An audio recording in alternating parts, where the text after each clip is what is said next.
ಸರ್ವಧರ್ಮ ಸಮನ್ವಯ ಸಾಧಿಸಿದ ಉತ್ತರ ಕರ್ನಾಟಕದ ಹೆಸರಾಂತ ಬೀಳಗಿ ತಾಲೂಕಿನ ಬೂದಿಹಾಳ ಎಸ್ಜಿಯ ಶ್ರೀ ಫಕೀರೇಶ್ವರನ ರಥೋತ್ಸವ ಸಹಸ್ರಾರು ಭಕ್ತರ ಮಧ್ಯೆ ಸಡಗರ ಸಂಭ್ರಮದಿಂದ ಜರುಗಿದೆ.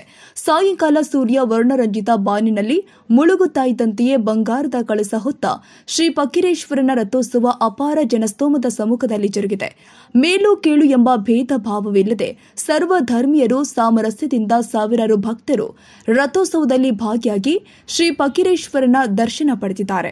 ಸಾಯಂಕಾಲ ಕೃಷ್ಣಾ ನದಿಯ ತಟದಲ್ಲಿ ಹಕ್ಕಿ ಪಕ್ಷಿಗಳ ಕಲರವ, ತಂಪಾದ ವಾತಾವರಣ, ವರುಣರಾಯನ ಇಣುಕು ನೋಟದಲ್ಲಿ ಶ್ರೀ ಫಕೀರೇಶ್ವರ ಮಹಾರಾಜ್ ಕಿ ಜೈ, ಹರ ಹರ ಶ್ರೀ ಮಹಾದೇವ ಎಂದು ಕೂಗಿದ ಘೋಷಣೆ ಮುಗಿಲು ಮುಟ್ಟುತ್ತಿದ್ದಂತಿದೆ. ಉತ್ತತ್ತಿ ಸಿಹಿ ಪದಾರ್ಥವನ್ನ ಹೆಸರು ರಥೋತ್ಸವದಲ್ಲಿ ಡೊಳ್ಳು ಕುಣಿತ, ಗೊಂಬೆಗಳ ಕುಣಿತ, ಹೆಜ್ಜೆ ಮೇಳ ಸೇರಿ ವಿವಿಧ ವಾದ್ಯ ವೈಭವಗಳು ಕಣ್ಮನ ಸೆಳೆದಿದ್ದಾರೆ.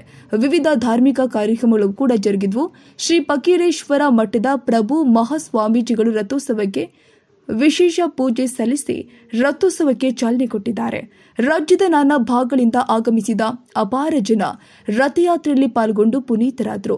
ರಥೋತ್ಸವದಲ್ಲಿ ಶ್ರೀಮಠದ ಪ್ರಭು ಮಹಾಸ್ವಾಮೀಜಿಗಳು, ಕಲ್ಮಠದ ಶ್ರೀ ಗುರುಪಾದ ಶಿವಾಚಾರ್ಯಮ್ಮ ಸ್ವಾಮೀಜಿಗಳು, ಚಿಮ್ಮಡದ ವಿರಕ್ತ ಮಠದ ಶ್ರೀಗಳು, ಬೀಳಗಿಯ ದೊಡ್ಡಿಹಾಳ ಮಠದ ಶಿವಾನಂದ ದೇವರು, ಬಸವರಾಜ ಮಂಟೂರ್, ಹನುಮಂತ ಲೋಕಾಪುರ್, ಸುರೇಶ್ ಅದೃಶ್ಯಪ್ಪ ನಾಯಕ್, ಬಸವರಾಜ್ ಅಂಗಡಿ, ಚಂದ್ರಶೇಖರ್ ಚೆನ್ನಪ್ಪಗೌಡ, ಬಾಬುಗೌಡ ನಾಯಕ್, ರಾಮಣ್ಣ ಕೋಲ್ಕಾರ್, ಬಸವರಾಜ್ ಕೋಲ್ಕಾರ್ ಸೇರಿ ಹಲವಾರು ಗಣ್ಯರು ರಥೋತ್ಸವದಲ್ಲಿ ಪಾಲ್ಗೊಂಡಿದ್ದರು.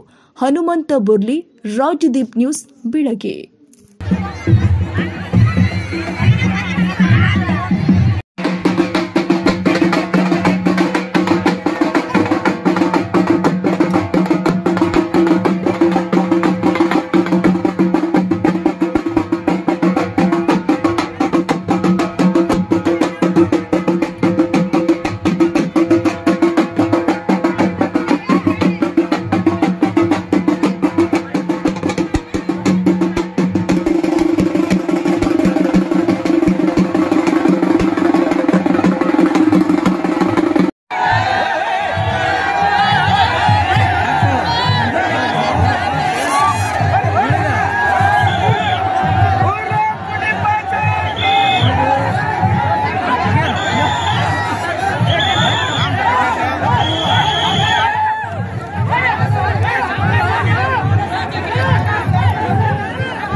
Gracias.